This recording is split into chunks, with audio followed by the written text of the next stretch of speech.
Welcome to another episode of My Weird Prompts, an AI-generated podcast featuring the random prompts of Daniel Rosehill as answered by a revolving cast of friendly AI characters. Join us for deep dives into AI, technology, and whatever other random thing Daniel finds fascinating today. Subscribe on Spotify or your favorite podcatcher. Now, today's episode. This episode was generated using artificial intelligence. Please verify facts. Hey Herman and Corin. So I loved how in our episode about data permanency, you guys mentioned the MDisk, although I think Herman Poppleberry pronounced it MDISC, which I assume was one of our unfortunate text-to-speech errors. The MDisk is a technology very dear to my heart. I agree with what you said, that it is a superb and underappreciated invention. It's one of those things that I think there's a huge amount of skepticism about it on Reddit. No one will know if it really lasts for 1,000 years, and we probably won't have USB ports, but I think that's kind of a cheap shot attack. You can kind of say that about so much, and deprecation, staying ahead of the arc of deprecation, isn't as challenging or as impossible, I think, as people make it out to be. I think it's a great tech, and I also interviewed the founder of the MDisk, or the creator, the inventor of the technology, a computer scientist and storage scientist called Barry Lunt. Anyone who wishes is welcome to watch my interview with Barry, and I've remained in touch with Barry for a couple of years since. Even after Ezra was born, I sent him a photo of me burning an MDisk of Ezra's first photos, and it gave me a good feeling. I love that. I love data archival, and as you said, it's not something that we do for every kind of data that we create, but for those very special and irreplaceable photos, videos, whatever digital media we have, there's something immensely satisfying about putting it in a Blu-ray burner. And for those wondering, yeah, you can still buy them 100%, and it's a bit slow. MDisk it's a patient technology, and I think it takes like 40 minutes or something to burn 25 gigs. But it works. It really does work. I have some archival footage on it that I've tested after a few years, and it's been pretty much perfect. And with checksums, as Herman mentioned, you can verify if anything has bit rot pretty easily. So what I'd like to chat about today, Herman and Corin, is a broader discussion of this concept of time capsules, or digital time capsules. I'm not yet crazy enough that I've thought anything about my life is so interesting that future generations will want to learn about me. But maybe the My Word Prompts podcast could have our own little time capsule. But humanity has, if I'm not mistaken, actually given some thoughts into this, and there's certainly groups who have jived with the idea that it would be cool to create some kind of a time capsule, not a personal time capsule, but like a time capsule of humanity as a whole, and put it in outer space and put it on the moon. The Svalbard seed vault, arguably, is kind of an effort in a similar vein. This idea that we want to preserve the different species that we had on the planet, but also if something catastrophic happened, that this would be our little kind of starting point, a get-going kit for whoever came next on the planet, saying, oh yeah, here's all the plants, go ahead. So I'd love to know, Herman and Corin, about the more organized efforts at doing stuff like this, at preserving humanity's memory periodically, and international efforts, governmental efforts, and maybe even the efforts of people who are really dedicated to this idea, and maybe are doing it themselves for their own digital creations, or even doing it on behalf of humanity, as it were, and creating their own time capsules of digital information, so that future generations will remember the time when we had the beginnings of the AI revolution, photographs from Jerusalem in 2026, and other little digital memories that in the future will seem as quaint as when we look back at black and white photos today. Herman and Corin, over to you. 700 episodes, Herman. 700! Can you believe we have actually made it this far? It feels like just yesterday we were sitting in that tiny apartment in Rehavia with one cheap microphone and a dream to talk about the strangest corners of the internet. Herman Poppleberry here, And honestly, Corn, if you had asked me back at episode 1, I would have said there's no way we would have enough weirdness to sustain 700 conversations. I thought we would run out of steam by episode 50. But here we are, February 19th, 2026, still living in Jerusalem, still diving into the deep end of the pool every single week. The world just keeps getting weirder, which is great for job security, I suppose. It is a pretty incredible milestone. And I think today is the perfect day to tackle a prompt that is as big as the milestone itself. Our long-time listener Daniel sent this in, and it is perfectly suited for a 700th episode because it is all about legacy. It is about how we ensure that anything we do today, any of this digital noise we are creating, actually survives into the deep future. Daniel mentioned our previous talk on data permanency and the M-disk, which he is a huge fan of. He even interviewed the inventor, Barry Lunt. But he wants us to go much broader today. We are talking about organized, large-scale efforts to preserve the memory of humanity. I love this topic because it hits that perfect intersection of high-stakes engineering and almost existential philosophy. We are living through what historians are already calling the start of the artificial intelligence revolution, and yet our primary medium for recording it, digital storage, is notoriously fragile. We are building a civilization on sand. If you leave a standard hard drive on a shelf for 20 years, there is a good chance the magnetic bits will flip, or the lubricant in the spindle will seize up and it will not spin up again. If you leave a burned compact disc in the sun, the organic dye degrades and it is toast. We are facing what Vint Cerf called the digital dark age. That is the big fear, right? That we are the most documented generation in history, but we might leave the smallest footprint. We have billions of photos on the cloud, but if the servers go dark and the subscriptions stop being paid, what remains? Daniel pointed out the Svalbard Seed Vault as a physical example of preservation, but the digital equivalents are where things get really wild. Herman, I know you have been obsessed with the Arch Mission Foundation lately. That seems like a good place to start for the truly long-term multi-millennial stuff. The Arch Mission Foundation is fascinating because their goal is not just to save data for 100 years, but for billions of years. They call it the Billion-Year Archive. Their philosophy is that we should treat the solar system as a backup drive. They want to put archives on the moon, on Mars, and orbiting the sun. One of their most famous projects was the Lunar Library. They used a technology called nanofitch. Now, Corn, this is cool because it is not digital in the traditional sense, but it is a way to store massive amounts of digital information in an analog format. Wait, if it is not digital, how does it work? Is it just really small writing? Like those Bibles people used to engrave on the head of a pin? Essentially, yes, but on a massive scale. It is nickel-etched film. They use lasers to etch microscopic images onto thin sheets of nickel, layer by layer.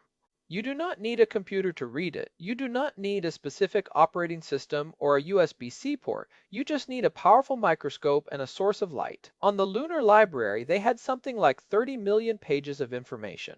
That included the entire English Wikipedia, thousands of books, and the Long Now Foundation's Rosetta Project, which is a key to thousands of human languages. The idea is that if a future civilization finds it, they have a primer to understand everything else. And that was on the Bereshit lander, right? The Israeli mission that attempted to land on the moon back in 2019. Being here in Jerusalem, that felt very close to home. I remember the excitement in the city that night. Even though the lander crashed, the Arch mission folks believe the nickel discs likely survived because they are incredibly tough. They can withstand radiation, extreme temperatures, and the vacuum of space. They are basically indestructible coasters sitting in the Mare Serenitatis right now. Exactly, and that is a key distinction in the world of time capsules. You have to separate the storage medium from the retrieval mechanism. This is where most people fail. If you store data in a format that requires a specific proprietary codec or a cable that no longer exists, you have failed the future. The nickel discs are great because they are analog. But for truly massive digital archives, the kind that can hold the petabytes of data we generate every day, we have to get more creative. Have you looked into the updates on the GitHub Arctic Code Vault lately? I have.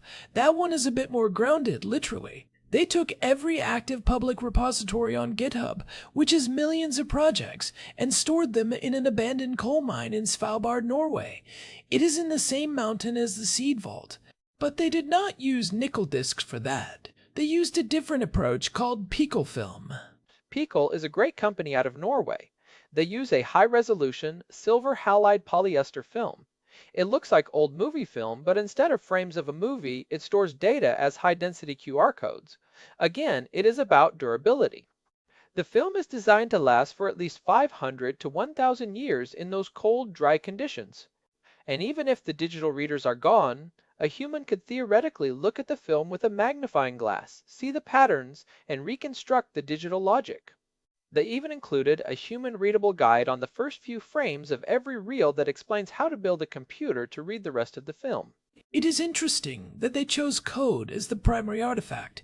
It suggests that our most valuable cultural artifact right now is not just our literature or our art, but our logic, the way we instruct machines to think. If you want to understand the 2020s, you have to understand the algorithms that ran our lives. But Herman, let us talk about the scale. Wikipedia is great, and open source code is important. But what about the sheer volume of human experience? Is there anything that can handle the actual data weight of the AI revolution? That is where we move into the realm of experimental physics. There is a project by Microsoft Research called Project Silica. This is one of the most promising technologies for long-term digital storage I have ever seen. They use femtosecond lasers, which are lasers that pulse at 1/4 of a second, to etch data into quartz glass. Imagine a small slab of glass about the size of a drink coaster. They can store terabytes of data on that single piece of glass by creating these tiny three-dimensional structures called voxels inside the material. And glass is famously stable, right? We have glass artifacts from ancient Rome that look exactly the same as the day they were made. Precisely. Glass does not degrade like magnetic tape or spinning platters. It does not suffer from bit rot. You can boil it, you can bake it in an oven, you can scrub it with steel wool, and the data remains intact.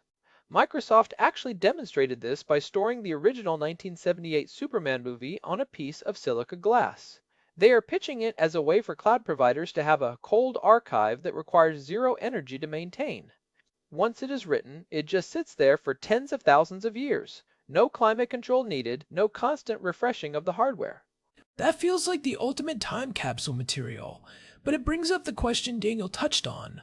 Who decides what goes into these capsules? If we are creating a digital memory for humanity, is it just the stuff that big corporations or governments deem important? If Microsoft is the one holding the glass, do they get to decide what we remember? That is the million-dollar question, or perhaps the billion-year question. Most of these projects are currently curated by small groups of experts. The Arch Mission Foundation has a selection committee. GitHub obviously focused on code. But there are decentralized efforts too. Think about the Internet Archive and their Wayback Machine. They are essentially running a real-time time capsule of the entire web. Every time someone saves a page there, they are contributing to the archive. It is a democratic, albeit messy, record of our digital lives. But even the Internet Archive is a centralized organization that could, theoretically, be shut down or lose its funding. We have seen the legal battles they have faced over the last few years. I wonder if there's a way to use decentralized technology like blockchain or peer-to-peer networks to create a time capsule that no one person or government can delete. There are definitely people trying. Projects like Arweave are designed specifically for permanent storage. They use a system where you pay once up front, and that fee goes into an endowment that pays for the storage of that data forever, distributed across thousands of computers worldwide. It is a digital version of a trust fund for your data. But again, that relies on the internet staying functional. If the global network goes down, the distributed archive goes with it. That is why the physical capsules, the glass and the nickel, are so important as a last resort. This leads me to a thought about the why. Behind all of this, Daniel mentioned looking back at our era like we look at old black and white photos. When we look at a photo from 1900, we see the clothes, the architecture, the expressions, but we are missing the context. We do not know what they were thinking or how they felt about the technological shifts of their time. With AI, we are in the middle of a massive shift. How do we capture the feeling? of the start of the AI revolution? I think that is where we need to move beyond just saving files and start saving environments. There is a concept called emulation as a service. If you want someone in the year 2500 to understand what it was like to use a large language model in 2026, you cannot just give them a text file of the weights. You have to give them the hardware environment, the interface, and the training data. You have to save the experience of the interaction. That sounds incredibly difficult. You are talking about preserving a whole stack of technology. It is, but it is necessary. Think about the early days of the internet. So much of that is already gone because the browsers we used back then do not work on modern systems. We have the data, but we have lost the experience of the World Wide Web as it was. A digital time capsule for the AI era needs to include the models themselves. There are groups like the Museum of Art and Digital Entertainment that are working on preserving software in a playable, executable state. They are literally saving the soul of the machine, not just the body. I love that analogy. It makes me think about what I would put in my own digital time capsule. If I were making one for our family, or for this podcast, it would not just be the audio files. It would be the notes we take, the research papers you read, Herman, and the emails we exchange with Daniel. It is the connective tissue that makes the content meaningful. And that brings us back to the MDisk that Daniel mentioned. For an individual, that is still one of the best tools we have. For those who do not know, the MDisk is a type of DVD or Blu-ray that replaces the organic dye layer with an inorganic, stone-like layer. When the laser writes to it, it literally etches the data into a rock-hard material. It is rated to last for 1,000 years. If you are a listener and you want to make sure your great-grandchildren can see your photos, burning them onto an MDisk and putting it in a fireproof safe is a great start. It is the most accessible personal time capsule technology we have. But on a societal level, we need something much more robust. We need a global data commons that is protected by international treaty, much like Antarctica or the Moon. Do you think there is an appetite for that? Governments usually struggle to plan past the next election cycle, let alone the next millennium. There is some movement. UNESCO has a program called Memory of the World. They're starting to look at digital heritage as something that needs the same level of protection as the pyramids or the Great Wall of China. But the pace of technological change is so fast that the policymakers are constantly playing catch-up. By the time they pass a law about preserving hard drives, we have moved on to holographic storage or DNA. Let us talk about a specific challenge, the AI training data. We are currently in a window where the majority of the data on the internet was created by humans. In a few years, a huge percentage of the web will be AI-generated content. Future historians might look back and see this specific moment, right now, as the last pure record of human thought before the feedback loop of AI-generated data began. That is a brilliant point, Korn. We are at a peak human data moment. If we do not archive the current state of the internet now, we might lose the baseline for what human creativity looked like before the machines joined the conversation. There is a project called the Common Crawl that is doing a great job of this, but we need to make sure those petabytes of data are moved into something like Project Silica Glass or the Arctic Code Vault. We are essentially saving the DNA of human culture. Speaking of DNA, that is another one, right? DNA storage? I remember you getting excited about this a few months ago. Oh, do not get me started. DNA is the ultimate storage medium. It is nature's own time capsule. We have successfully sequenced DNA from mammoths that died tens of thousands of years ago. The information density is staggering. You could theoretically store all the data in the world in a few grams of DNA. But how do you write a digital file into a biological strand? It sounds like science fiction. You translate the zeros and ones of binary into the A, C, G, and T of DNA base pairs. Then you synthesize that DNA and store it in a cool, dry place. To read it back, you just sequence the DNA and translate the letters back into binary. It is slow and expensive right now, but as a last resort backup for humanity, it is incredible. You could literally put a time capsule of human knowledge into a vial of synthetic DNA and bury it in a salt mine, and it would be readable for millions of years. It is poetic in a way, using the very building blocks of life to preserve the history of life. But there is a bit of a mad scientist vibe to it. Imagine a future species finding a vial of DNA, and realizing it is not a blueprint for a creature, but the archives of a 21st century podcast. Hey, if they find episode 700, I hope they appreciate the effort. But seriously, the real challenge with all of these digital time capsules is the metadata problem. You can have all the data in the world, but if you do not have a map of what it is and how it is organized, it is just noise. That is the Rosetta Stone issue again. If I find a piece of glass with 3 terabytes of voxels in it, how do I even know it is data? It might just look like a pretty paperweight. Right. Most of these projects include what they call human-readable primers.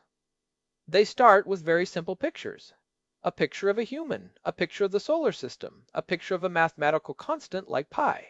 Then they use those pictures to teach the finder how the encoding works. It is a slow, step-by-step process of building a common language from scratch. The Long Now Foundation is actually working on a manual for civilization that is designed to be the first thing a future society reads to help them rebuild.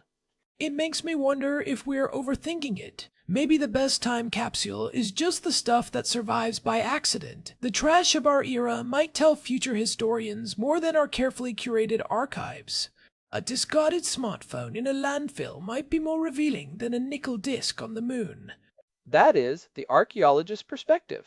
And you are not wrong. But the problem with digital trash is that it does not survive. A plastic bottle will last for 500 years, but the memory chip inside a phone will lose its charge and its data in a decade. We are the first civilization that produces ephemeral trash. Our digital footprints are like writing in the sand at low tide.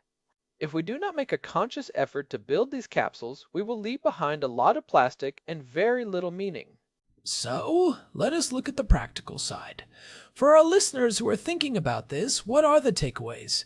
If you want to contribute to the memory of humanity, or just save your own family's history, what should you be doing right now? First, adopt the 3-2-1 rule, but with a long-term twist. 3 copies of your data on 2 different types of media with 1 copy stored off-site. For the off-site or long-term copy, do not rely on a cloud provider alone. Use something physical. An M-disk is great for personal archives. If you have the budget, look into some of the services that offer archival-grade film backups. And what about the content? I think we should be more intentional about what we save. We take 10,000 photos of our lunch, but do we write down how we felt when we first used an AI that could hold a conversation? Do we record the sounds of our city? The things that seem mundane today are the things that will be most precious in 100 years. Exactly. Context is king. If you are saving a photo, save a text file with it that explains who is in it and why it matters. Use open formats. Avoid proprietary file types that might not be supported in 20 years. Stick to things like PDF-A for documents, which is a specialized version of PDF designed for long-term archiving, and use uncompressed formats for audio and video if you can. I also think there is value in the analog backup. I know we are talking about digital time capsules, but sometimes the best way to save a digital memory is to print it out. A high-quality photo print on acid-free paper will outlast almost any digital drive you can buy at a consumer electronics store. Spoken like a true analyst, Korn. Sometimes the most advanced technology is the one we have been using for centuries. But I want to go back to Daniel's point about the start of the AI revolution. If we are the ones living through it, we have a responsibility to document the transition. I would love to see a project where people around the world contribute their first impressions of AI to a central permanent archive. A sort of Voices of the Transition capsule. That would be incredible. Imagine reading 1,000 years from now about the fear, the excitement, and the confusion we are all feeling right now. It would humanize the technology in a way that technical papers never could. It would show that we were not just passive observers, but active participants in this massive change. And it would give that future generation a sense of connection to us. They will likely be living in a world where AI is as invisible and essential as electricity. For them, looking back at our era will be like us looking back at the first people who harnessed fire or the first people who used a printing press. They will see us as pioneers, even if we feel like we are just stumbling around in the dark. It is a humbling thought. We are the ancestors of a very different kind of future, and these digital time capsules are the messages we are sending forward. It is not just about data, it is about saying, we were here, we were thinking, and we were trying to understand what was happening to us. Well said.